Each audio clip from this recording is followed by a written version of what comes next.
Y vamos a compartir también pantalla.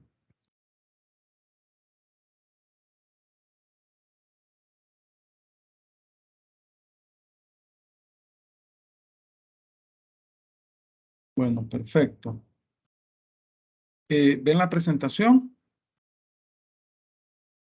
Sí, licenciado. Vaya, excelente. Antes que nada, recordarles, ya les envié la guía, ¿verdad? La guía de ¿cómo se llama? Para las exposiciones que van a ser la próxima semana. Miércoles y viernes van a ser las exposiciones. Así que lo único que van a subir ustedes a la pestañita, a la manito que ahí les he aperturado, es la presentación que van a utilizar en la exposición.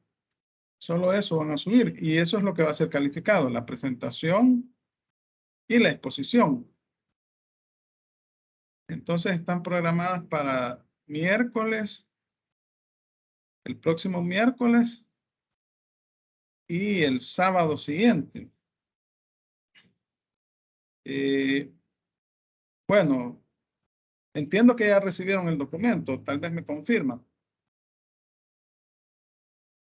Sí, licenciado. Sí, ¿verdad? La guía. Vaya, estamos bien.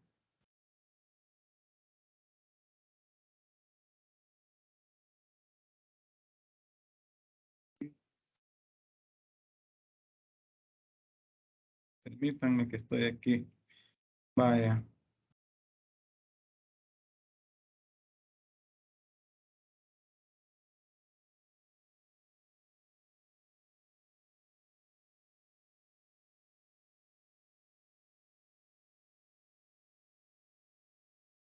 Bueno, entonces, la otra cuestión que quería decirles es lo del diferido.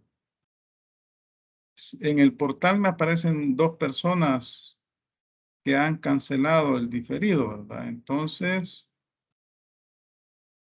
solo son Arieta Pérez, Alicia Alejandra y Barahona Campos, José Ángel. No sé si están presentes en este momento. Al parecer no, ¿verdad? Arieta Pérez, Alicia Alejandra y Barahona Campos, José Ángel. Entonces el diferido lo vamos a hacer el próximo sábado. Lo vamos a hacer de 7:30 a 8 de la mañana. Es decir, que la clase solo va a durar de 6:30 a 7:30. De 6:30 a 7:30 vamos a tener la clase. Y de 7:30 a 8 vamos a hacer el diferido para las personas que aparecen ahí en el portal que ya están autorizados para hacerlo. Vamos a terminar la clase antes, bueno, 7:30 para hacer los diferidos. Si ustedes conocen ¿cómo se llama? Arieta Pérez, Alicia Alejandra y Barahona Campos, José Ángel, o si están presentes en este momento, pues me hacen el favor de informarles, o si están presentes, pues ya están informados para el examen diferido. Bueno, vamos a dar inicio. Este día vamos a hablar de la sucesión testamentaria. Veníamos hablando de la sucesión intestada, ¿se recuerdan? Y esa es la que establece la ley. Cuando no, el causante no dejó testamento, o si lo dejó, sus cláusulas no pueden, no es posible que se ejecuten, o solamente fueron meras declaraciones de voluntad, pero no distribuyó sus bienes. Se puede dar esos casos.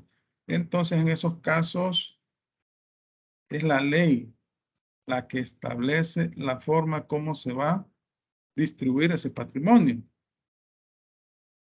Pero también tenemos cuando la persona, el causante, ha dejado testamento. Un derecho constitucional reconocido en el artículo 22 en el cual se establece la libre testamentifacción, así es, que es aquella facultad que tiene toda persona de disponer libremente de sus bienes, de su última voluntad. Es la disposición de la última voluntad del causante sobre sus bienes, sobre su patrimonio. Y eso está regulado en la ley, o sea, en el Código Civil. Y también, cuando no hay testamento, también la misma ley, dice el artículo 22 de la Constitución, la ley dispondrá la forma de efectuarse el reparto de los bienes. Bueno, no lo dice así exactamente, pero eso quiere decir cuando no haya testamento. Entonces, aquí estamos ante la voluntad expresa del testador. El testador, como consecuencia de su última voluntad, dispuso en un documento que se llama testamento sobre su patrimonio, sobre sus bienes, designando a determinadas personas como sus herederos, Vaya, ¿cuántos tipos de herederos tenemos?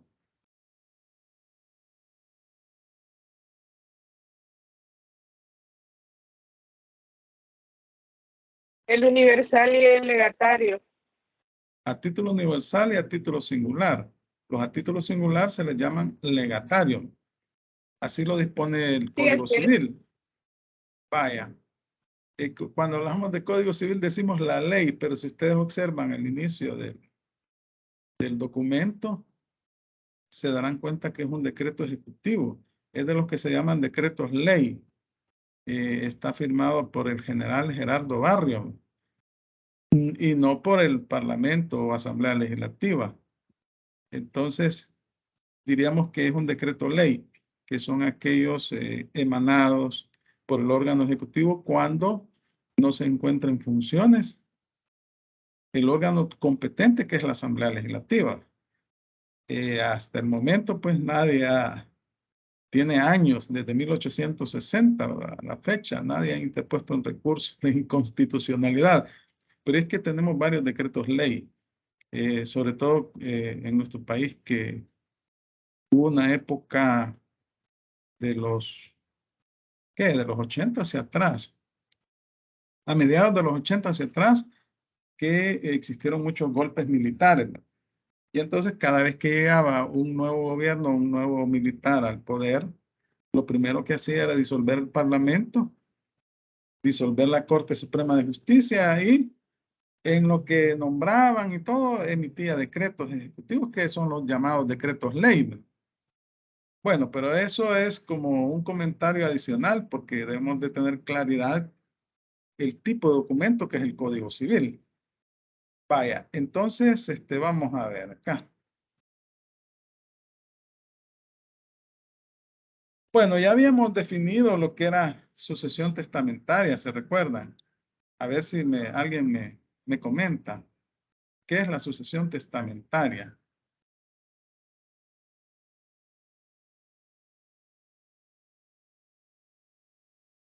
Licenciado, ¿Sí? es aquella donde el testador en vida dispuso de sus bienes para heredárselos a la persona que él quería, que es el sucesor, ¿verdad? O el legatario. Ajá, correcto. O sea, la sucesión testamentaria es una forma de transmisión de los bienes, ¿verdad? Así es. Es decir, es el testador, que es un derecho del testador decidir sobre Sobre la sus bienes. disposición de... Ajá, correcto. Así es, Entonces, licenciado. eso es lo que nosotros conocemos como sucesión intestada. O sea, lo que en realidad sucede es que el testador, cuando hace un documento que se llama testamento, dispone de sus bienes, derechos y obligaciones. Fíjense cómo son las cosas. Qué bonito fuera que solo de los bienes y derechos, pero las obligaciones también. O sea, por eso es que cuando usted acepta un testamento, lo acepta con todo, con los bienes, con los derechos y con las obligaciones, salvo que lo acepte con beneficio de inventario. Eso significa, que habíamos dicho que significaba aceptar con beneficio de inventario, por cierto. Hoy los veo bien huraños a ustedes. ¿Serán que van en el tráfico? A ver. ¿Qué implica aceptar con beneficio de inventario? Según entiendo, licenciado, es cuando en el caso de que la herencia traiga como deudas, las deudas se pagarían con el mismo patrimonio sin afectar el patrimonio del heredero. Ajá. Toda herencia trae deuda, seguramente. Es difícil eh, creer que existe una herencia que no pueda tener, digamos, deudas. Lo que sucede es que, permítanme, voy a ponerme los auriculares porque mucha interferencia se escucha al fondo, para mejor que no se escuchen esas interferencias, porque de lo contrario, permítanme, vamos a poner los auriculares.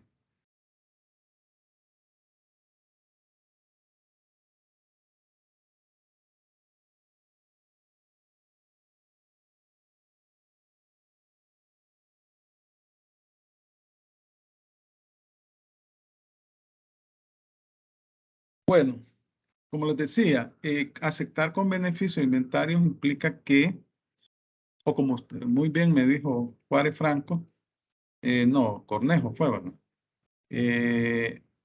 Significa que las deudas que tenga ese patrimonio se van a pagar con el mismo patrimonio, no con mi patrimonio. Y lo que quede es lo que se va a repartir después de deducidas las deudas y los gastos establecidos en la ley, ¿verdad? Eso es aceptar con beneficio de inventario. Claro, eso no es una decisión antojadiza, es una decisión pensada y evaluada después de ver la parte financiera de ese patrimonio. Entonces, en el artículo 996 del Código Civil se establece lo que es la definición, de acuerdo con la ley, de testamento. Vaya, vamos a ver, vamos a ver quién me hace el favor de leer el artículo 996. Ahí lo tienen en pantalla. Artículo 996. Se llama testamento la declaración que, con formalidades que la ley establece, hace una persona de su última voluntad, especialmente en lo que toca a la transmisión de sus bienes para que tenga pleno efecto después de sus días. El testador puede disponer libremente de sus bienes a favor de una o varias personas que tengan la capacidad legal para heredar, sin perjuicio de las reducciones a que se haya sujeto su patrimonio con arreglo a la ley. Vaya, vamos a ver. Fíjense qué dice. Se llama testamento la declaración que con las formalidades que establece la ley, es decir, es un acto formal. Es un acto que debe de cumplir todas las solemnidades establecidas en la ley. Una de las formalidades es que se debe hacer en escritura pública ante un funcionario competente, es decir, ante un notario se hace el testamento. Hace una persona de su última voluntad antes de fallecer, ¿verdad? Especialmente en lo que toca a la transmisión de sus bienes para que tenga pleno efecto después de sus días. Es decir, claro, será de hecho que va a tener pleno efecto después de sus días, con solo elaborar el testamento en donde dispone de sus bienes. Consulto.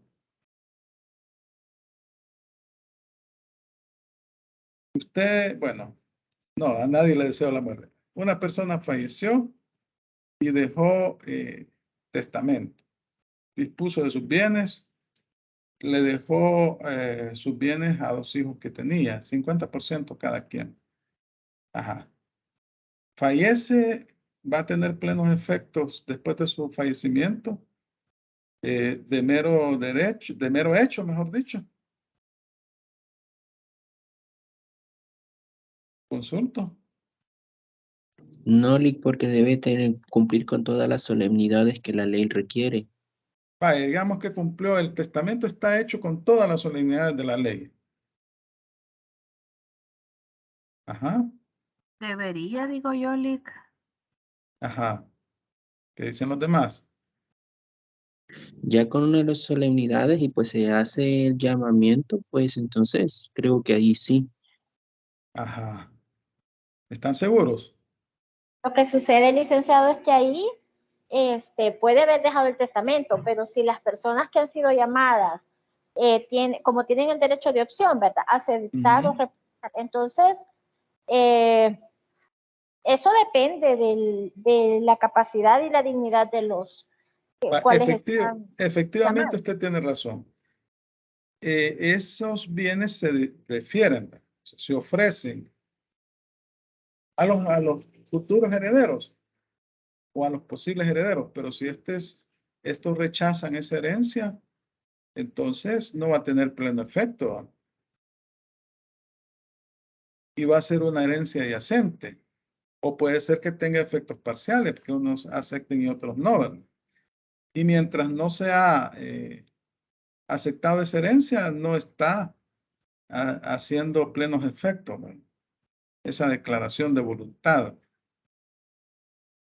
Vaya, entonces, bueno, estábamos en el artículo 996, ¿verdad? El testador puede disponer libremente de sus bienes a favor de una o varias personas que tengan capacidad legal para heredar, sin perjuicio de las reducciones a que se haya sujeto su patrimonio con arreglo a la ley. Vaya, vamos a ver dos preguntas. ¿Qué es la capacidad legal para heredar y cuáles son las reducciones a que se puede hallar sujeto el testamento?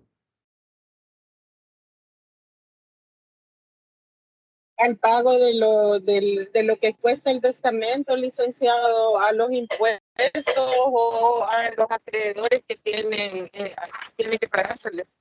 Todos los gastos establecidos en el Código Civil. Vaya, eso estamos bien. Así ¿Y la es, capacidad así es, legal? y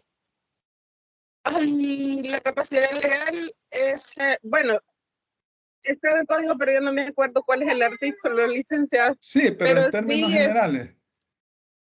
En términos generales, bueno, está el acervo, en términos No, la generales, capacidad legal.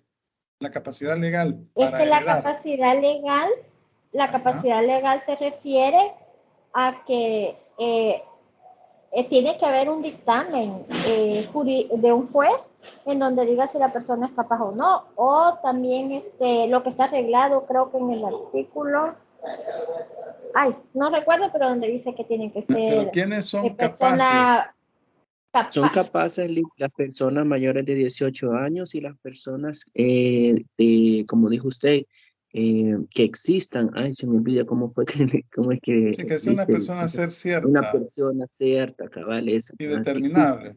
determinada. Ajá. Que no sea interdicto y que no tenga ninguna incapacidad de las establecidas en la ley. Cabal, que no sea digno, y que sea digno de heredar. Que sea digno de heredar, ¿verdad? Vaya. Entonces, cuando hablamos de testamento, lo podemos ver desde dos puntos de vista, desde un punto de vista formal y de un punto de vista material. Desde el punto de vista material, nos referimos a las disposiciones de última voluntad por medio de las cuales el causante efectivamente dispone de su patrimonio. Dice, bueno, le voy a legar estos bienes a Julio, a Juan, a Francisco. Esas son las disposiciones de última voluntad. Entonces ahí hablamos de un testamento en sentido material, cuando el testador efectivamente hace la distribución de sus bienes en el testamento. Esas son disposiciones de última voluntad en sentido material. Yo distribuyo mis bienes entre mis herederos. Y las declaraciones de última voluntad, tal cual se establece, son manifestaciones de voluntad que no son de contenido patrimonial. por ejemplo, el reconocimiento de un hijo. Cuando en un testamento se reconoce un hijo, eso tiene plena validez, aunque en el futuro, porque yo tengo la potestad de poder revocar mi testamento. Yo lo puedo revocar, pero respecto a esa declaración de que reconocí un hijo mediante ese acto unilateral, tiene plena validez y eso no es revocable. Asimismo, las deudas, ¿verdad? Yo tengo deudas y reconozco deudas, entonces en ese caso también tiene plena validez, es decir, en vida, porque en vida los acreedores pueden demandarme alegando como prueba el mismo testamento, aunque posteriormente lo revoque. Y otras situaciones que no están relacionadas con la disposición de los bienes. Entonces esas son declaraciones de mera voluntad y ahí hablamos que estamos diciendo que hablamos de un testamento en sentido formal.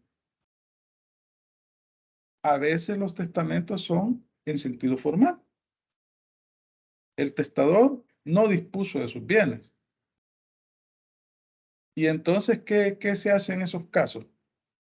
Hace el testamento, pero solo contiene ese testamento meras declaraciones de voluntad. O sea, es un testamento en sentido formal. En esos casos, ¿qué vamos a hacer? ¿O qué es lo que se aplica? No surge efecto del licenciado y se realiza la sucesión intestada. Se aplican las reglas de la sucesión intestada. Así sería, se aplican las reglas de la sucesión intestada. Entonces, en esos casos, pues que solo hay declaraciones de mera voluntad y no dispuso de sus bienes, vamos a aplicar las reglas de la sucesión intestada. Pero cuando el testador dispone de sus bienes, estamos hablando de un testamento en sentido material.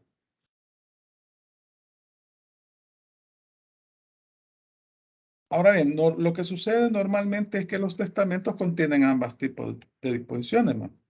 Disposiciones en sentido material y en sentido formal. Pero puede darse el caso, y fíjense que es bastante común, que solo hace declaraciones, reconocimiento de hijo, acepta que tiene una deuda, nombra un tutor, etcétera, pero se le olvidó disponer de sus bienes o no lo hizo en la forma correcta. Y ahí hablamos de que en esos casos, cuando el testador hace declaraciones de voluntad en las cuales está reconociendo una deuda o reconoce a un hijo, esas declaraciones, aunque posteriormente el testador revoque el testamento, como les decía, tienen plenos efectos jurídicos. Y los acreedores pueden hacer valer sus derechos en los tribunales, o sea, en el órgano judicial, demandando al testador, aduciendo como prueba el mismo testamento. ¿Y cómo es posible que ellos se van a dar cuenta de ese testamento? Vamos a ver.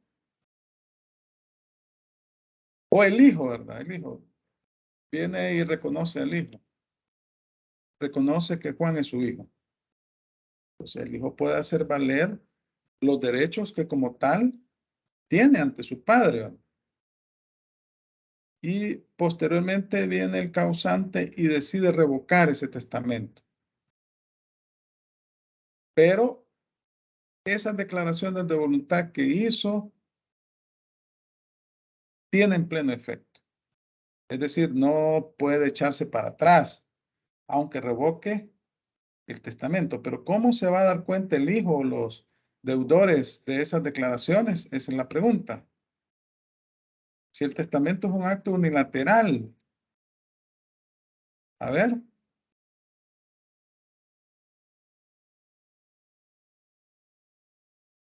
¿Cómo se pueden dar cuenta?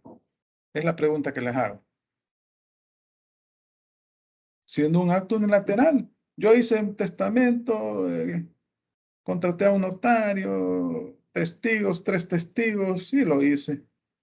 Hice declaraciones de voluntad y dispuse de mis bienes, pero después, un año después me arrepiento. No, voy a cambiar mi testamento porque estas personas a las que dejé como herederos son indignos, me maltratan.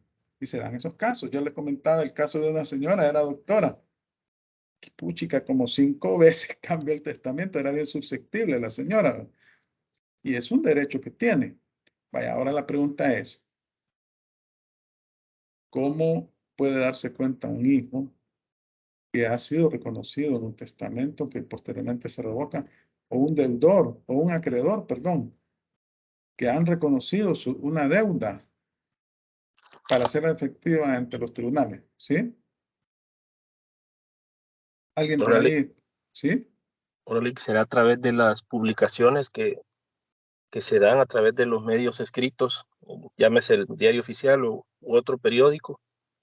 Vaya, eso es una parte cuando ya se hace la aceptación de la herencia, se hace la apertura, se hacen publicaciones, ¿no?, en el diario oficial.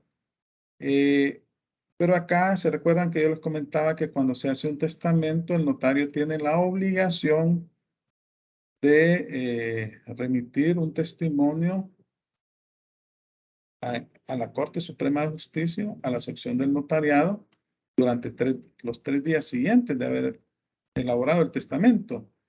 Entonces, 3 días hábiles.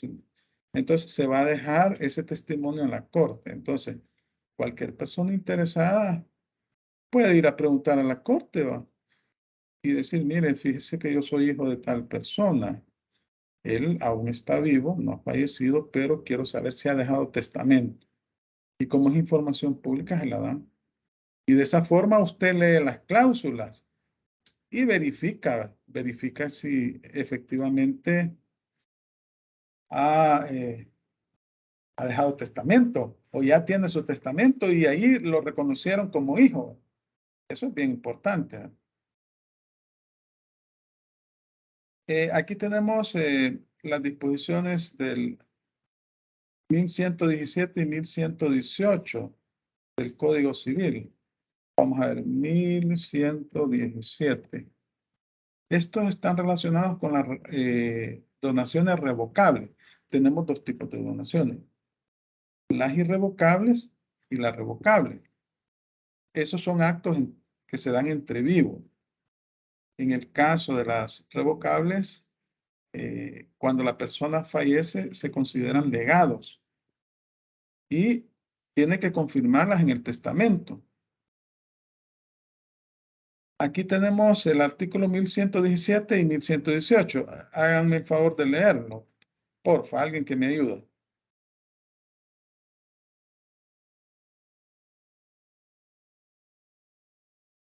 Sí, licenciado. Vaya, háganme el favor. Artículo 1117. Por la donación revocable seguida de la tradición de las cosas donadas, adquiere el donatario los derechos y contrae las obligaciones del usufructuario.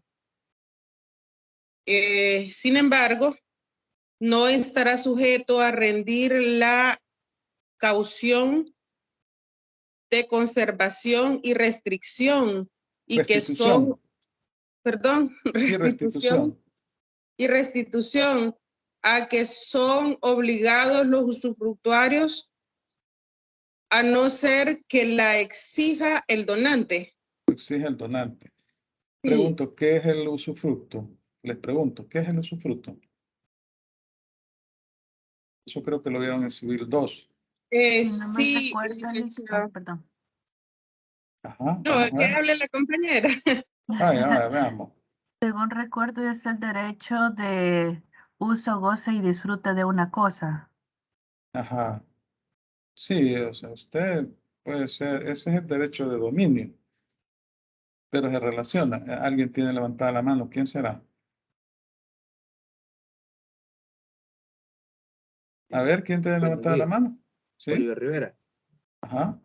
Sí, tenía una consulta, pero en cuanto al derecho de usufructo es el uso, como decía, en el goce de una propiedad que puede ser, pero no es dueño de la nuda propiedad.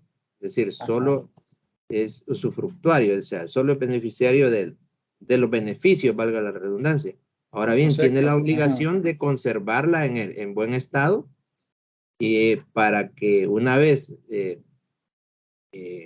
llegue el término, que puede ser, a menos que sea vitalicio, ¿verdad? Solo termina o se interrumpe cuando esta persona fallece y pasa el nudo propietario, asume toda la plena derechos del bien. Eso es lo ajá. que recuerdo del usufructo, ¿verdad? Cuando Vaya, es vitalicio. vaya. Entonces, usted tiene razón. O sea, el usufructo es un acto por medio del cual una persona le entrega un bien a otra persona para que haga uso y goce de la cosa, como decía Cornejo, con la única diferencia que no tiene el dominio, no tiene la propiedad de ese bien. Y él se llama el usufructuario, el otro se llama el que tiene la nuda propiedad, ¿va? Todo Es la propietario. persona, ajá, el propietario de los bienes. Él tiene solamente la nuda propiedad, pero no puede disponer, perdón, no puede hacer uso y goce de esos bienes. Ahora bien, el usufructuario no puede disponer tampoco de esos bienes. Esa es una figura jurídica que encontramos en el Código Civil, ¿verdad? Luego, el artículo 1118, alguien que me lo lea.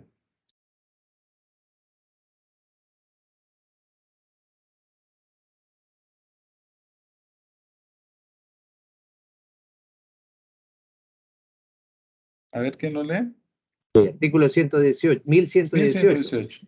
Sí. Las donaciones revocables a título singular son los legados anticipados y se sujetan a las mismas reglas que los legados. Recíprocamente, si el testador da en vida al legatario el goce de la cosa legada, el legado es una donación revocable. Las donaciones revocables, incluso los legados en el caso del inciso precedente, preferirán a los legados de que no se ha dado el goce de los legatarios en vida del testador, cuando los bienes que éste deja a su muerte no alcanzan a cubrirlos todos. Entonces, ¿qué significa eso de que los bienes de donación revocable o donación irrevocable? ¿Cuál será la diferencia? La donación es que puede revocarla, o sea, puede cambiar de parecer, ¿verdad? En la revocable. En la irrevocable, no. Es decir, ahí ya pasa la titularidad al que está recibiendo la donación y ahí ya, aunque se arrepienta, pues ya no hay marcha atrás, ¿verdad? Ese es en el que le pasa el título, incluso es Sí, la propiedad. el registro, ¿verdad? La solemnidad Sí, del registro. vaya. La donación revocable se considera que forma parte del testamento, es decir, la debe de confirmar, ¿verdad? El testado, el causante. Cuando fallece, y la irrevocable cabal es el traspaso del bien, salvo que por cuestiones de indignidad, actos en contra del donante, se puede también revocar, pero la regla general es que no se puede revocar, es irrevocable. Vaya, vamos a continuar acá. Licenciado, la pregunta que tenía es en el sentido de que si alguien necesita una copia del testamento por requisito, es decir, que lo han extraviado, no lo ubican, debería de ir a esa corte. sección en particular. Sí, a la corte, a la sección de notariado. De hecho, a veces que necesitan testimonio y ya se le venció el protocolo al notario, porque los notarios, el protocolo dura 1 año y luego hay que irlo a entregar y solicitar nuevas hojas de protocolo. Entonces, cuando ya se venció el protocolo y necesitan un testimonio de cualquier escritura pública, pero aquí estamos hablando de testamento, entonces hay que hacer el trámite en la sección del notariado a la Corte Suprema de Justicia, porque ahí están los testimonios en el caso de el testamento. Pero además, cuando el notario entrega el libro, lo entrega empastado, ¿verdad? Y ahí puede, ahí están las escrituras que elaboró. Ahí pueden solicitarlo a la sección del notariado de la Corte Suprema de Justicia. Pero entendí que había como otra sección que es aquella de, porque él decía está obligado a llevarlo cuando hace Sí, es que sí. 3 días, entonces Sí. aunque no haya vencido su protocolo, Sí, porque el por otro supuesto. procedimiento es una vez vence el Que se protocolo, lo venció, entrega ajá. todo empastado. Sí, Y si se requiere algo, se puede buscar en esta se puede sección ir a, donde sí, se puede, usted debe de acreditar un derecho, ¿verdad? Debe acreditar que es una persona que tiene interés, que es familiar o que, sí. En este caso, puede decir, mire, fíjese que me han comentado que me ha reconocido como hijo, es un derecho que tiene.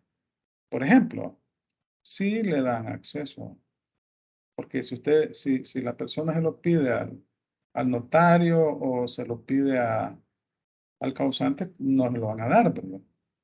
Entonces se puede ir a la sección del notariado, ahí no habría ningún problema. Pero en el caso que sea un trámite que se esté viendo por una cancelación de hipoteca, por ejemplo, pero esto Sí, una ya deuda, sí, tiene también años de que debe, por ajá, los 90, pues, que el causante dejó testamento donde el causante era, a favor de él estaba parte de una hipoteca para poderla cancelar. Entonces sí se puede a esa área en sí. específico, ¿verdad? Ahora bien, Ok. cuando son cancelaciones de hipoteca hay que hacer el trámite respectivo ante el banco donde efectuaron, donde se dio la deuda, tiene que pedir el finiquito primero, ¿verdad? Luego que pide el finiquito, busca un notario para hacer la escritura pública.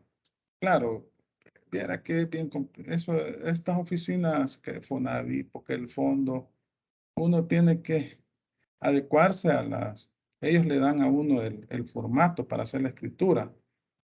Y luego, se hace la escritura y se deja y bueno, ¿qué le diré? Yo en algunas escrituras me he tardado en esto de cancelaciones de hipoteca de 3 a 6 meses. Porque las instituciones Cuando es entre estatales son particulares. complicadas. Sí. Eh, Cuando es entre particulares, va a los bancos, al banco. Usted va al banco que le hizo el préstamo. Igual los bancos son bien ceremoniosos, ¿verdad? Hay que ir a la oficina donde atienden a ese tipo de situaciones y para que le digan a veces que no, ellos no son los competentes. Bueno, por eso esas escrituras se deben de cobrar cara, porque a uno le toca, y luego que hace la escritura, hay que ir al registro donde está registrada, valga la redundancia, la hipoteca. Si es en la unión, tiene que ir a la unión y tiene que ir el notario. Entonces, ahí pues hay que cobrar, hay que considerar todos esos gastos, ¿verdad? Vaya, vamos a continuar. Las características de testamento. Decíamos que es un acto solemne que debe cumplir con todas las formalidades establecidas en la ley. Y ahí va a depender del tipo de testamento que tengamos, ¿verdad? Si es abierto, si es cerrado, si es un testamento militar, etc. Primero, estas son las formalidades comunes. Debe hacerse por escrito el acto, en una escritura pública. La presencia de testigos, 3 o 5 testigos, depende del tipo de testamento. Y la autorización por un funcionario, el funcionario competente, generalmente es el notario, o los que pueden cartular. Puede cartular también el juez de primera instancia de lo civil. Y los testamentos especiales, pues, ahí con las formalidades establecidas en la misma ley. Entonces, ustedes saben que esto del acto del testamento es un acto ceremonioso. Lo que se busca es dar precisión y certidumbre al acto. Y ese es el objetivo. El mismo documento en sí es un documento público que hace plena prueba. ¿Cuáles son los documentos públicos? ¿O cómo se clasifican los documentos? Públicos y privados. Públicos y privados. ¿Cuáles son los públicos y cuáles son los privados? Los públicos son los que constan bajo escritura y los privados creo que son los que se pueden hacer en cualquier tipo de documentación, sí, de documentación. Vaya, la pregunta es, ¿solo los públicos solo en escritura se hacen? Ahí sí, no sé. A ver qué dicen los demás.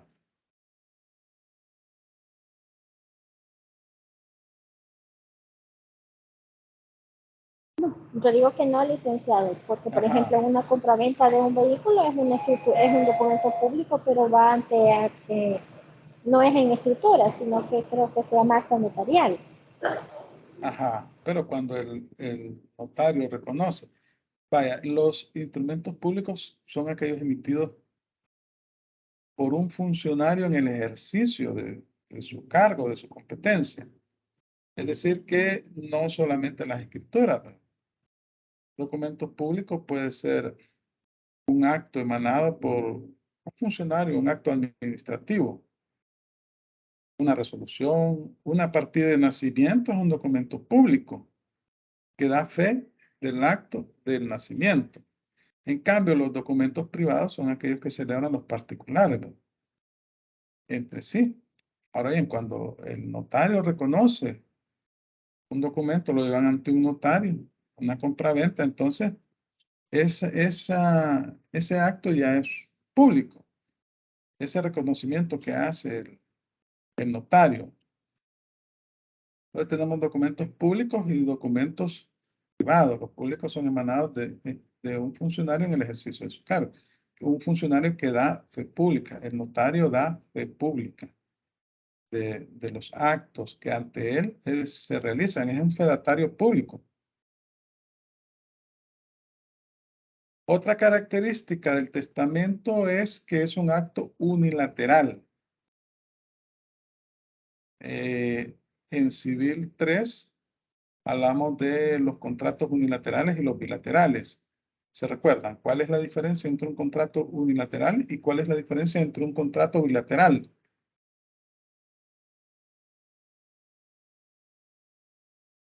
En Es el un- unilateral. La diferencia- Adelante. Vale, vamos a ver.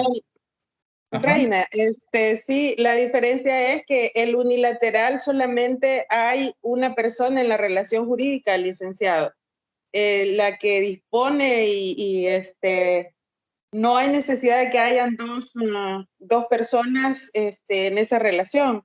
Y en el bilateral puedan haber dos o más personas. Vaya, la otra persona que iba a hablar, un caballero, parece, no vi quién era. El unilateral es el contrato está entre dos personas, pero solo es una la obligada a la Ajá. otra, ¿verdad? La principal obligada. Sí, y en el bilateral, pues es recíproco, podríamos resumirlo. Son obligaciones recíprocas. Sí, efectivamente, obviamente, los contratos unilaterales siempre hay dos personas, ¿verdad?, que se obligan mutuamente, pero la principal obligación la tiene uno nada más. Por ejemplo, un contrato de comodato, ¿verdad?, se entrega, que es el préstamo de uso, se entrega un bien por un plazo determinado. Entonces, el principalmente obligado es el que entregó, el dueño del bien, ¿verdad? El otro solo tiene la obligación de entregarlo en buenas condiciones al final del plazo. Ahora, pero en el caso del testamento estamos hablando que es un acto unilateral. ¿Por qué? Porque es una declaración de voluntad emanada de una sola persona. que dispone de sus bienes. Entonces la ley establece que es un acto unilateral. Licenciado, ¿Sí? perdón que le interrumpa, pero con la explicación que daba usted de los documentos públicos y los privados, me quedó una ambigüedad ahí. Por ejemplo, cuando explica usted de una compraventa, ese lo hacen en documento simple, algo así le denomina. Documentos privados se puede hacer una De compraventa, privado, salvo ok, que sea pero, de bienes raíces, ¿verdad? Entonces, ahí la no, correcto. formalidad se... Ajá. Pero cuando usted dijo que se volvía, cuando lo reconoce el notario, ahí se vuelve público, o entendí mal Sí, o escuché mal. sí, así es, Entonces, sí, porque usted lleva... No sé si han visto ese tipo de documentos, ¿eh? sí, está Primero en dice, página, no va en protocolo. nosotros, dice, se nombran las personas. Y luego al final está un acta notarial, dice, ante mí, tal, dice el notario, se presentan las personas tales y reconocen la deuda, etcétera. Entonces ahí ya estamos hablando de una declaración notarial, ¿verdad? Un acto notarial. Es un fedatario público. Merlos, ¿qué estaba diciendo? Sí, Lick, solo según como yo lo entendí, porque así como dice Oliver, amplía más mi conocimiento cuando dice que las escrituras se vuelven públicas cuando se hacen en hojas de protocolo, ¿verdad? Entonces, y me ha quedado bastante claro cuando dice usted que los documentos públicos son emanados prácticamente de la administración pública. Ahora bien, lo Y que es del la hoja, notario también, de los fedatarios ajá, públicos, de los notarios. y el notario se vuelve público también, y creo que ahí enlaza cuando hace las escrituras Sí, en que una la hoja de función. protocolo, porque esta proviene de la administración pública. El notario es un fedatario público. Entonces, el Ajá. notario hace escrituras públicas, también hace actas notariales. Mm. Entonces, esas actas notariales, cuando son elaboradas por un notario, que es un fedatario público, también son documentos públicos. Las actas Sí, notariales que están firmadas por un notario en el ejercicio de su función notarial. ¿Estamos? ¿No? ok. Sí, en todo caso, él puede hacer las dos roles, Sí. puede llevar como administración privada, pero a la vez también pública. Es que el notario es una persona privada, pero que es un abogado. Debe cumplir ciertos requisitos establecidos en la ley. O sea, primero debe pasar un examen, ¿no? Primero debe ser licenciado en ciencias jurídicas. Luego debe estar autorizado como abogado. Y luego pasar el examen del notariado. Una vez que pasa el examen del notariado, ya es un fedatario público. Los documentos emanados ante un notario son documentos públicos, porque da fe de los actos que ante él se celebran. Vaya. Licenciado, Sí, perdón, ajá. perdón que insiste en esto, pero quiero quedar claro, que me quede claro a mí. Ya con esto que usted dice, entonces toma sentido cuando yo veo un documento, yo decía que como que lo repetían. Sí, Entonces no. es Es ahí un, es un acta notarial. donde usted dice que ahí vuelve el notario ¿Mm? a poner todo lo que han dicho los privados, llamémosle así, pero como lo que dice usted, al inicio dice, doy fe de que, Al entonces, por final eso que dice, doy fe. yo me preguntaba por qué es que hacen como que lo repetían, pero entiendo que ahí es Sí, donde ahí ya es donde el está notario reconociendo. Las reconoce partes se abocan ante un notario. y también le sella, digamos, aquel que donde no da, Sí. donde el principal. Entonces, ahí donde ya A retoma continuación la del parte documento, pública. a continuación del documento público, levante el acta. Y Que es usted ve que casi le pone similar, sello, ¿sí? casi similar Sí, a lo que precedía, digamos. sí, es la formalidad del acto. Solo que ahí está diciendo ante mí, el Ok, notario tal. ok, Doy fe. Al final dice, doy fe, firma, sella. Así es la cosa. Ahí ya se gracias. vuelve un documento público. Sí, Vaya, gracias. vamos a ver. Vamos a continuar. Vaya, entonces es un acto unilateral porque es emanado de una persona, es una declaración de voluntad que tiene validez cuando esta persona fallece. Siempre y cuando, para que se perfeccione el acto, deben de aceptar la herencia. Otra característica es un acto individual. Y así lo dice, están bien relacionadas, unilateral, individual. Así lo dice el artículo 1000, lo vamos a ver acá. El artículo 1000 es un acto individual. Ando bien lejos, y lo voy a poner aquí mejor.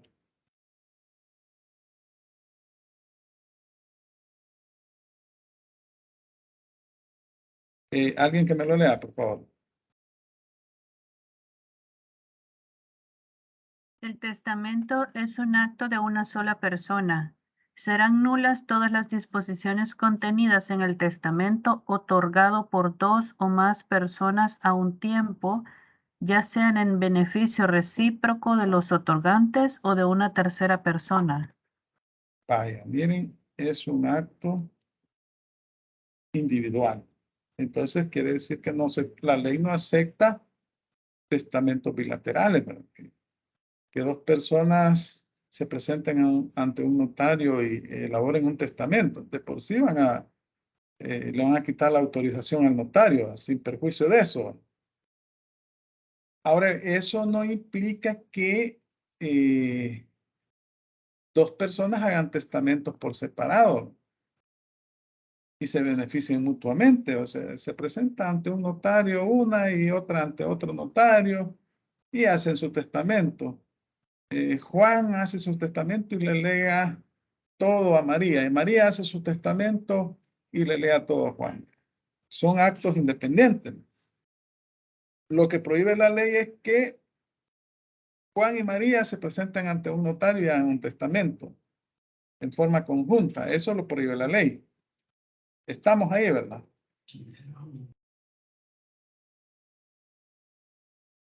Lo que prohíbe es que sea en un solo instrumento, ¿verdad? O sea, Que sea en un solo acto. Que en un solo acto dos personas dispongan de los bienes. Eso está prohibido.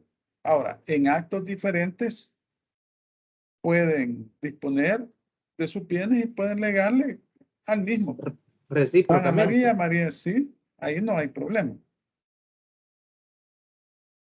Siempre y cuando sean actos diferentes, ¿no?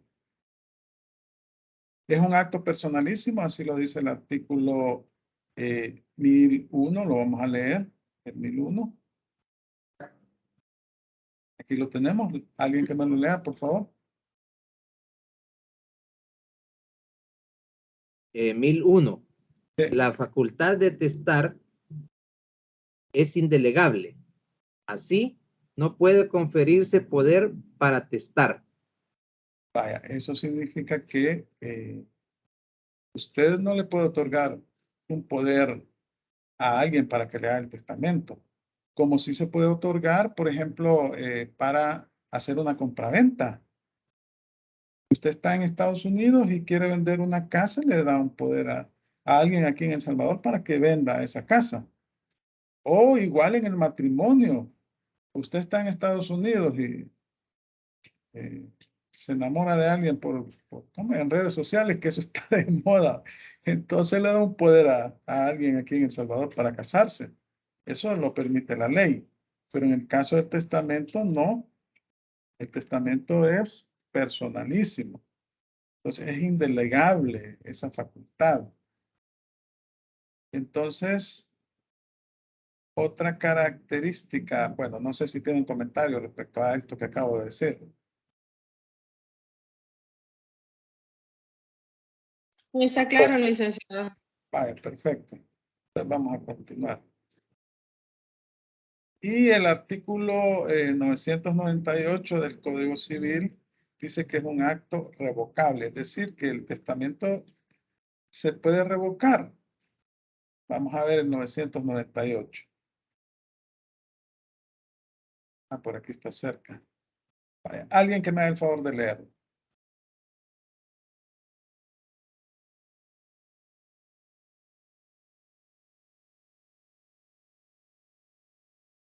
Ley 998, ¿verdad? Sí, por favor. Dice, todas las disposiciones testamentarias son esencialmente revocables.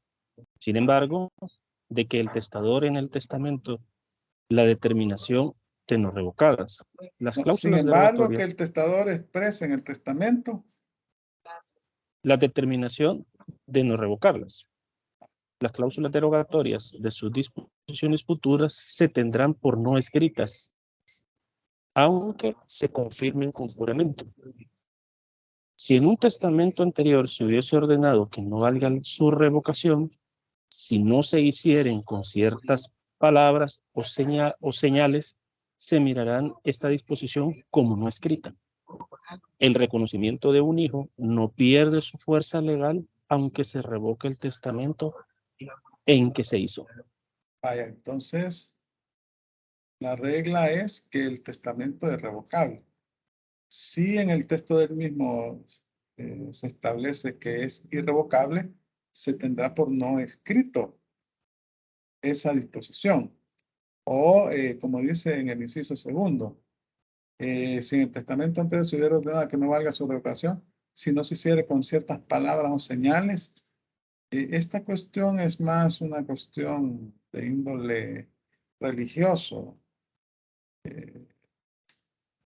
Se puede dar el caso de que diga que una palabra para efectos de obligar al testador que no revoque, por ejemplo, Ave María Purísima, cuestiones así de esa naturaleza. La ley, claro, es bien difícil que se dé en la actualidad, ¿no? Pero estas cuestiones son de carácter bien histórico. Vaya, el reconocimiento de un hijo tiene fuerza legal, aunque se revoque el testamento, porque aquí lo que priva es el interés superior del hijo. Entonces, es un derecho del testador y por eso es de orden público.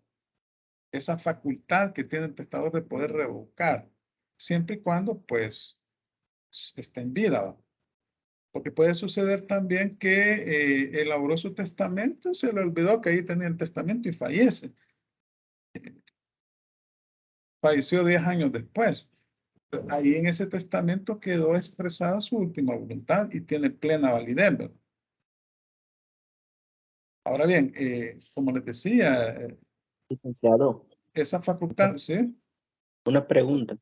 Entonces, en ese caso, los dos testamentos de esta persona, el revocado con el que se supone que está vigente, subsisten los dos. No, vaya, Es que eso es lo que no me genera duda, vaya. porque vaya, en el primero decimos que La yo cuestión es reconozco. revocable. La facultad es que el testamento, por regla general, es revocable. Eso es porque es una facultad del testador.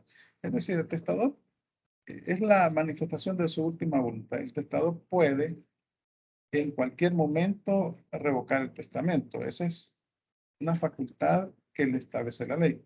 Lo que no puede es establecer cláusulas en las cuales se establezca la irrevocabilidad del testamento.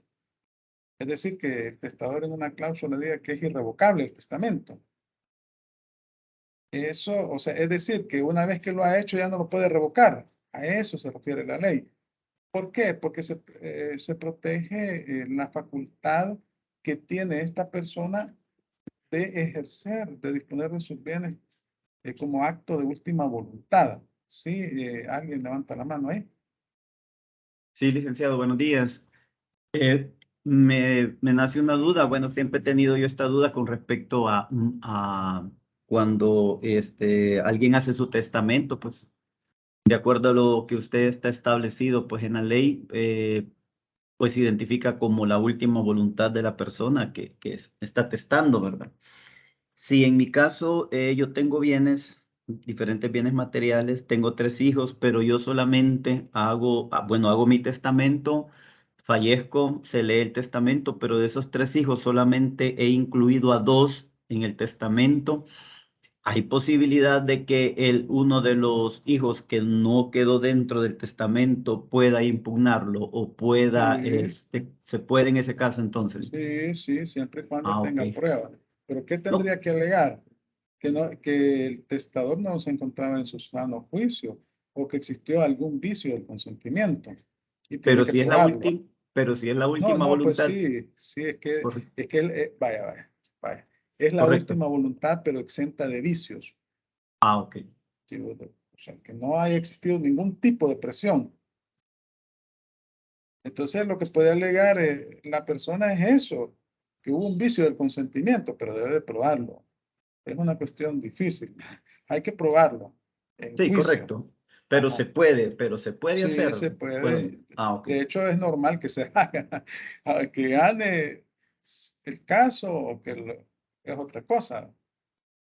Vaya, entonces, Merlos, ¿entiende cómo es la cuestión? Lo que prohíbe la ley es la irrevocabilidad, es decir, que la facultad de testar es individual, es unilateral. Y esa facultad le permite a la persona poder revocar el testamento cuantas veces quiera. Y el último testamento será el que va a prevalecer. Así es la cosa.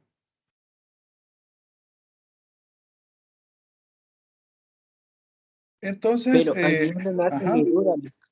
ajá, Ahí es donde me hace mi duda, porque vaya, si yo vengo y en vida hago mi testamento y en el primero digo yo, reconozco a Juan Pérez que es mi hijo, ok, ajá. lo mando, pero Ujú, digo yo, lo voy a cambiar, ujú. pero ya en el segundo yo no incluyo eso, el Ajá, pero, reconocimiento. ajá, Entonces, cuando vienen y hacen el llamamiento, se supone que es el último, el valedero, ¿verdad? Pero no está incluida esa cláusula ya. vaya, decíamos que existen dos tipos de disposiciones testamentarias, ¿verdad? Aquellas de carácter dispositivo en las cuales el testador dispone de su patrimonio y aquellas de carácter declarativo. La primera, cuando dispone de su patrimonio, hablamos de un testamento en sentido material. Cuando hablamos de declaraciones, disposiciones declarativas, hablamos de un testamento en sentido formal. Ahora bien, acá es donde hay ciertas disposiciones que aunque usted lo revoque, no es aplicable. Por ejemplo, en el caso del reconocimiento de un hijo. Usted puede revocar el testamento y en el futuro testamento usted ya no incluyó ese reconocimiento. Lo más probable es que no lo va a hacer. Pero ese reconocimiento que usted hizo en el testamento anterior tiene plena validez por la naturaleza del mismo, por protección a la familia, por derecho constitucional. Entonces, el hijo puede hacer valer sus derechos ante la ley como hijo. Ese tipo de cláusulas declarativas o el reconocimiento de una deuda, los deudores pueden abocarse a un tribunal y presentar como prueba el mismo testamento de que el deudor reconoció la deuda. Entonces, no todas las disposiciones de un testamento son revocables. Aquellas declaraciones en las cuales se reconocen hechos, por ejemplo, reconocimiento de un hijo, eso es irrevocable. Es decir, usted puede revocar el testamento y ya, como dice, muy bien, ¿verdad? Ya no lo incluyó, pero ya el hijo puede perfectamente hacer valer sus derechos con ese reconocimiento. Puede ir ante los servicios de un notario para que se haga, pues, los trámites subsidiarios respectivos para que posteriormente le rectifiquen. Bueno, aquí no sería, sí, es una rectificación de la partida de nacimiento. Tienen que modificar ahí la partida de nacimiento. Le agregan los nombres, el apellido, mejor dicho. Entonces, ese tipo de cuestiones no, no tiene efecto si se revoca. Estamos, ¿verdad? Pero en cuanto a lo patrimonial, sí, ¿verdad? Eso sí. Entonces, por eso es En ese que, sentido, Ajá. En ese sentido es que sí prevalecería, como dice Merlos, la cláusula en particular de ese que fue Sí. revocado. Pero en lo patrimonial ahí sí queda Sí. derogado, digamos, Sí. o revocado todo lo anterior. Sí. Ok. ¿Alguien más iba a hablar por ahí? Leti, una Sí. pregunta. Fíjese que nosotros somos 4 hermanos, pero mi Ujú. mamá, hay uno que dice que él no le va a dar nada y no lo va a incluir. en- ajá, Es- porque como él no la visita ni nada, y es licenciado, es abogado, pero él no va a verla, pero ella dice que no lo va a meter en los documentos que ella va a dejar. en el testamento. Sí, Mire, esa cuestión es bien variable. A última hora puede pero meterlo. no, ya dijo que no, porque ella le dio Ajá. estudiante y eso es suficiente. Pero lo que yo quiero Ujú. saber, ¿él puede impugnar? Sí, él puede hacerlo. Creo que es abogado, dice usted. Sí. Pero, ¿por qué motivo tendría que hacerlo? Podría decir que no estaba en su sano juicio la señora al momento de elaborar el testamento. Esa puede ser una causal, ¿verdad? Sí. O que existió un vicio del consentimiento, el error, la fuerza o el dolo, ¿verdad? Pero tiene que probar. Mm, Sí, tiene que probar, ¿verdad? sí. Bye. Gracias. Bueno. Esto genera muchas pasiones, esto del testamento, ¿verdad? Entonces, las cláusulas testamentarias por ese motivo deben ser claras. No deben dejar lugar a dudas, estar expresamente consignadas en el documento. También el artículo 999 habla lo que son de las cláusulas reservatorias o memorias testamentarias, en el cual el testador en el testamento hace referencia a tal documento o a tal registro. Eso no es válido. Eso no es válido. Salvo que un caso particular, ¿verdad? Que lo establece el Código de Comercio en el caso del fideicomiso mixto. Eso está establecido en el artículo 1234 del Código Civil. En ese caso, pues, como el fideicomiso se hace en escritura pública y es mixto cuando inicia en vida del fideicomitente y continúa cuando éste ha fallecido. Pero antes que nada, quiero preguntarles qué es un fideicomiso. ¿Saben ustedes qué es un fideicomiso?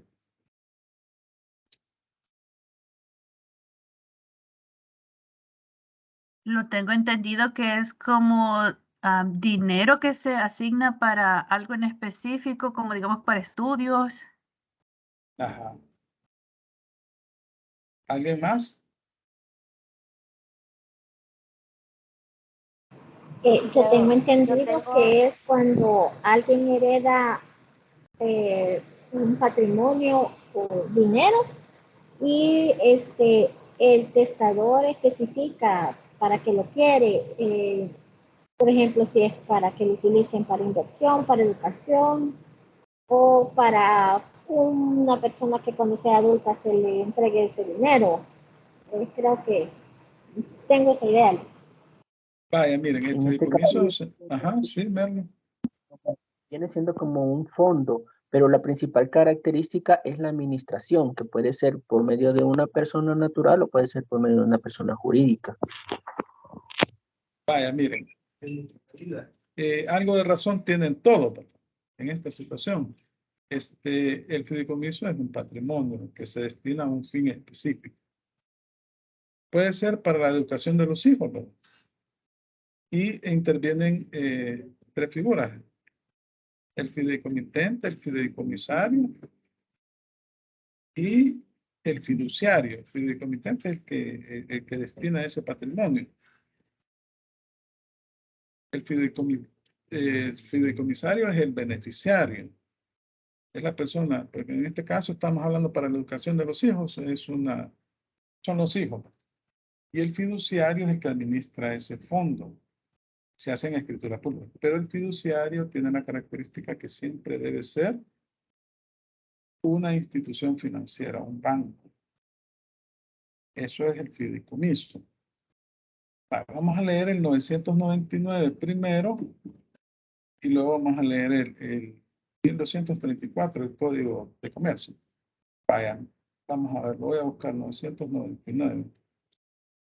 Alguien que me lo lea, por favor.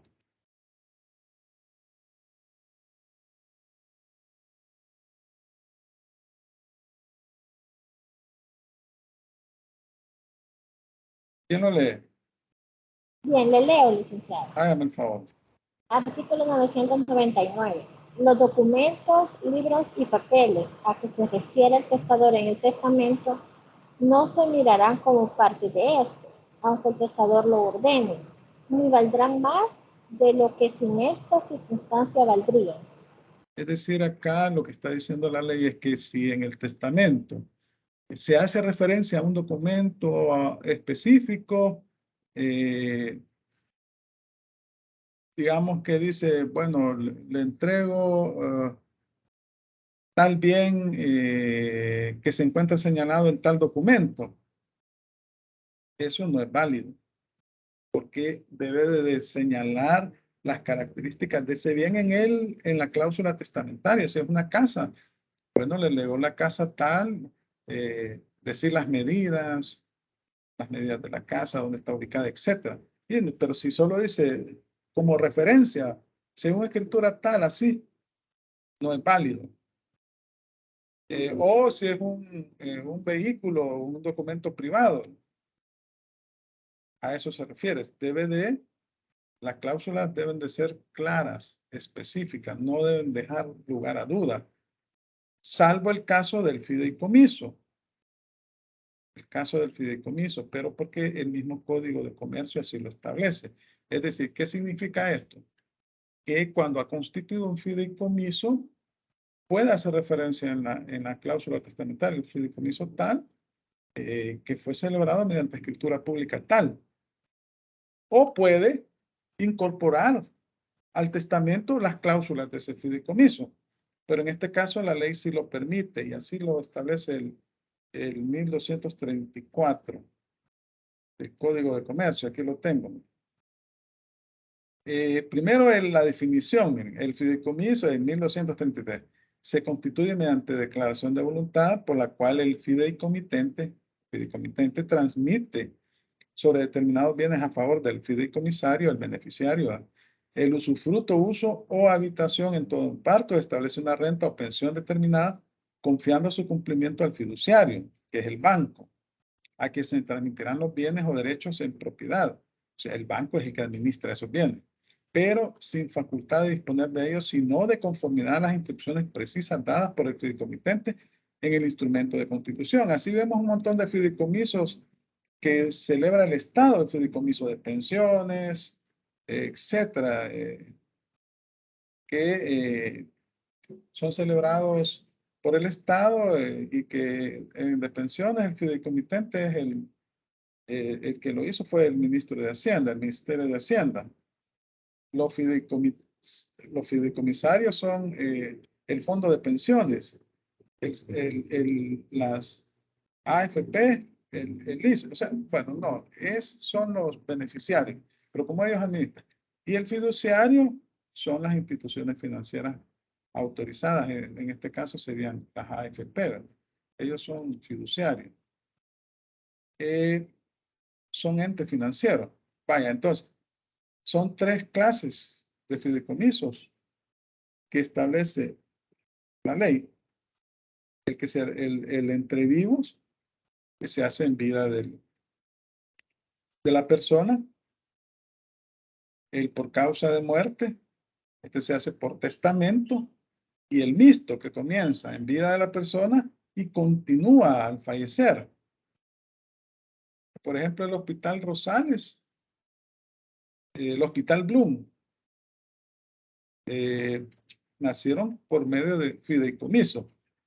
Y entonces aquí dice, miren, el fideicomiso mixto, que comienza a ejercerse en vida del fideicomitente y continúa después de su muerte. Se constituirá por escritura pública con las formalidades de los fideicomisos entre vivos, pero deberá confirmarse en el testamento del fideicomitente. ¿Miren? Pero deberá confirmarse. Porque eso es lo que prohíben en los otros casos. Que se haga referencia a tales documentos, sino que debe de incorporarlo. Ah, pero esta es una excepción. Aquí solo puede hacer referencia o lo puede incorporar también, teniéndose como incorporadas en él con valor de cláusulas testamentarias, las disposiciones fideicomisarias, ya sea consignándolas íntegramente o haciendo clara y precisa referencia a la escritura que las contenga.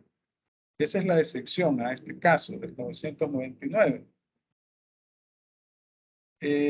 No sé si tienen aquí consultas. ¿Han entendido la figura del fideicomiso?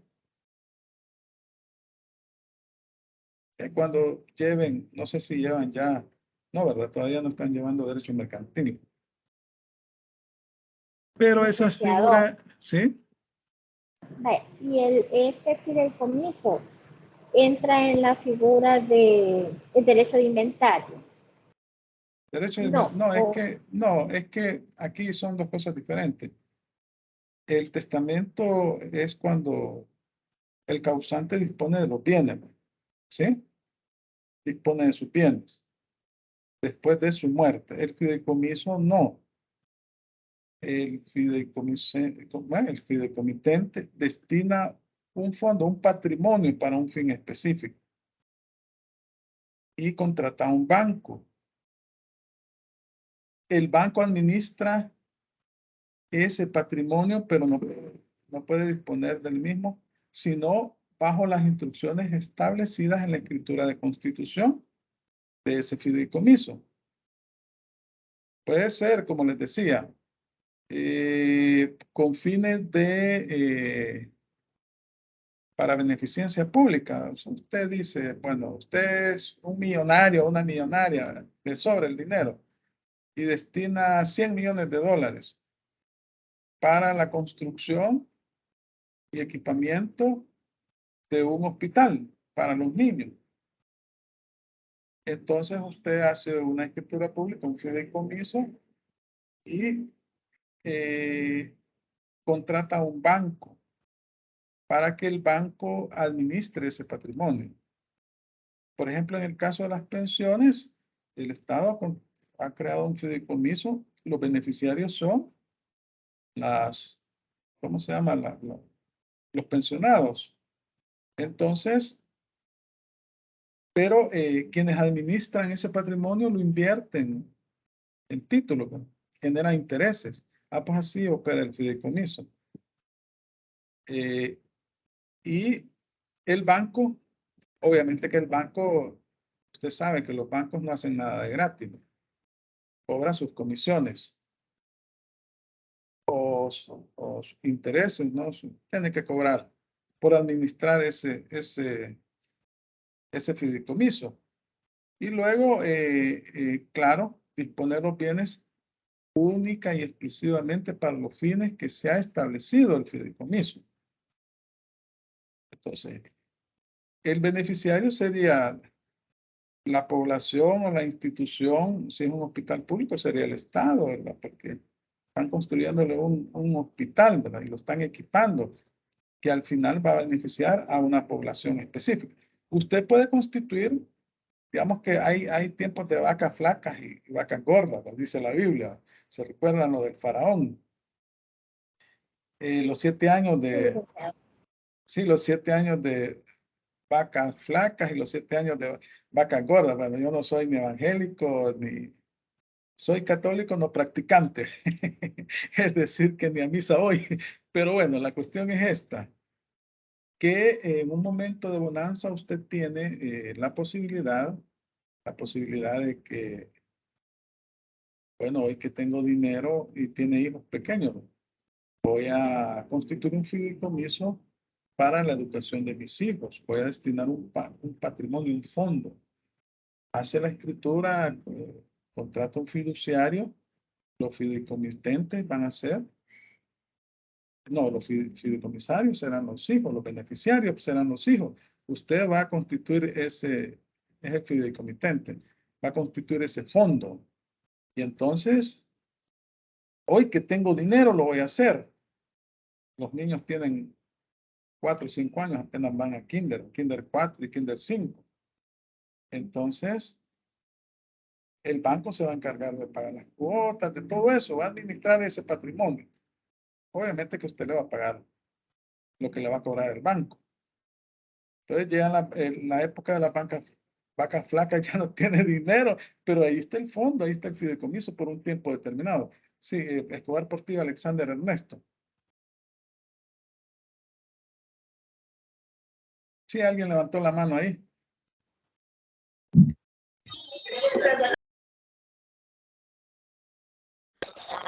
Sí, muy buenos días, licenciado. ¿Me escucha? Ajá. Sí, correcto. Fíjense que mi pregunta va respecto precisamente a los fideicomisos. Si en este caso, en el testamento, el causante puede decir en específico que deja, digamos, tal documento o tal beneficio y simplemente hasta ahí, y digamos, se agrega en los atestados del mismo documento. Y eso basta, ¿verdad? Pero no estaríamos como contradiciendo lo que usted nos decía, precisamente de hacer mención de esos documentos, o de qué manera podría... No, es que esa es la excepción, esa es la excepción. La regla general es que usted cuando establece las cláusulas testamentarias deben ser claras y específicas, no deben dar lugar a dudas. Y por eso la ley no le admite referencias de documento, ¿no? Sino que en la cláusula debe de quedar plenamente establecido. Salvo el caso del fideicomiso, es la excepción que establece la ley en el artículo 1236 del Código de Comercio. Ahí usted sí puede hacer referencia al porque el fideicomiso se hace con las formalidades de una ley, se hace en escritura pública y se establecen las cláusulas del fideicomiso. Entonces, en el testamento usted tiene dos opciones, o incorpora ese fideicomiso en las cláusulas testamentarias o hace referencia a él, dice, mire, al fideicomiso que constituye a favor de mis hijos, para la educación de mis hijos, en escritura pública tal y tal, y establezco que tienen plena validez las cláusulas del mismo. O puede usted incorporarlo al testamento. Esa es la excepción. Estamos ahí, ¿verdad? Licenciado, sí, en mencionarlo, sí, me queda claro en particular. Ahora, lo que preguntaba la compañera Torres es entiendo que lo relacionaba con el beneficio de inventario, es decir, como esto es un patrimonio ya separado, ¿verdad? Para constituirlo. Sí, ya separado. Ahora, pero ella dice, y esto, si hay deudas, entra como para cubrirlas o quedaría separado, es decir, que no formaría parte para cubrir ese insoluto, digamos, si es que... No, queda fuera porque el fideicomiso incluso se pudo haber hecho antes, mucho antes del ¿cómo se llama? De haber elaborado el testamento. Entonces, ahí pues ya, y está administrado por una institución financiera. Es otra figura jurídica diferente a lo que es el testamento. Miren, correcto, entonces no entraría para cubrir porque, obligaciones.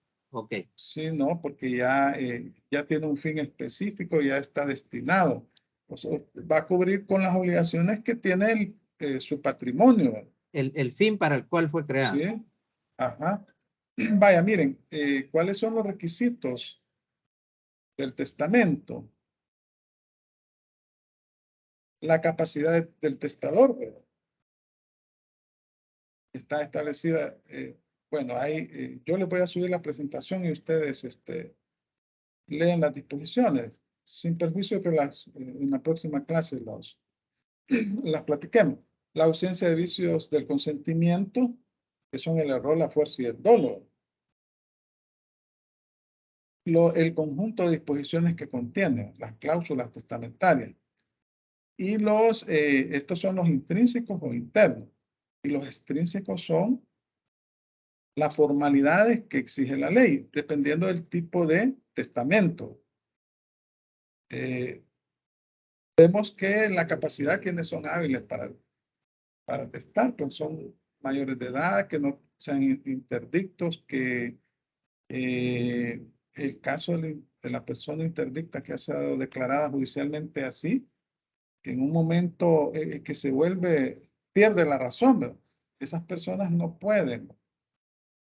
Entonces, la capacidad para testar debe existir al momento en que se realiza el testamento. Ahora, tenemos los vicios de consentimiento, el error, la fuerza y el dolo. La fuerza también puede viciar el consentimiento cuando mediante amenazas que se le va a causar un grave perjuicio a los hijos, etcétera, se obliga al testador para que cambie sus cláusulas testamentarias o las haga en determinado sentido, ¿verdad? El error, acuérdense que tenemos error de hecho y de derecho. Aquí lo que cabe es el error de hecho, el error en la persona. Luego tenemos aquí también el dolo.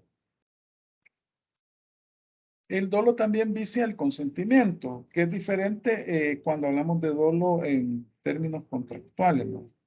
Ahí estamos hablando de dos partes. Pero el dolo en términos de testamento, como una declaración unilateral, también puede viciar el consentimiento, como se recuerda en el caso de la persona que esconde el testamento, que es bien difícil, porque yo voy a la sección del notariado y ahí me dicen, ¿no? Ahí me dicen si existe o no ese testamento. Y las formas testamentarias son las formalidades establecidas en la ley. Son las formalidades establecidas, los requisitos formales, debe ser en escritura pública, etc. Y entonces tenemos aquí la clasificación de los testamentos en el artículo 1005. Los solemnes, el testamento abierto, público o ocupativo, así se llama, y el testamento cerrado. Todo esto lo vamos a ver en detalle en la próxima clase. Aquí solo 2 minutos quedan ya. Y los menos solemnes o privilegiados. Aquí es B, letra B, lo voy a corregir. El testamento militar y el testamento marítimo. Estos son los tipos de testamentos que regulan nuestra legislación. Y nos vamos a quedar acá. Faltan 2 minutos.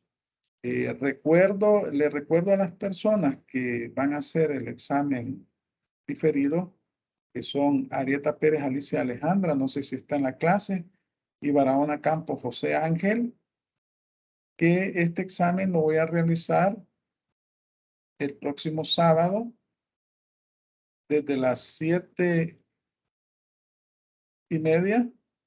a las 8. Es decir, que la clase va a ser de 6:30 a 7:30. Y de 7:30 a 8 voy a realizar el examen diferido oral a estas 2 personas. No sé si están ahí. Hola, Lick. Sí. Ya. Y la otra persona es un caballero. No sé si está. Se llama José Ángel Barahona Campos. Si no está, pues ahí me hacen el favor de decirle los que lo conozcan. De 7:30 a 8 a.m. lo voy a realizar el sábado. Va a ser igual oral. Y la clase va a ser de 6:30 a 7:30. Estamos, ¿verdad? Sí, vaya, está bien, Lick. Vaya, no sé si tienen comentarios adicionales. Y si no, pues nos vemos el próximo sábado con esta cuestión del testamento. Recuerden que la próxima semana, el miércoles y el sábado, hay exposiciones. Yo ya les mandé la guía y ahí ustedes pues vean, ¿verdad? Bueno, entonces, gracias por su atención. Pasen un feliz día. Nos vemos el sábado a las 6:30. Gracias, licenciado. Buen día. Bueno, gracias a todos por su atención. Feliz día.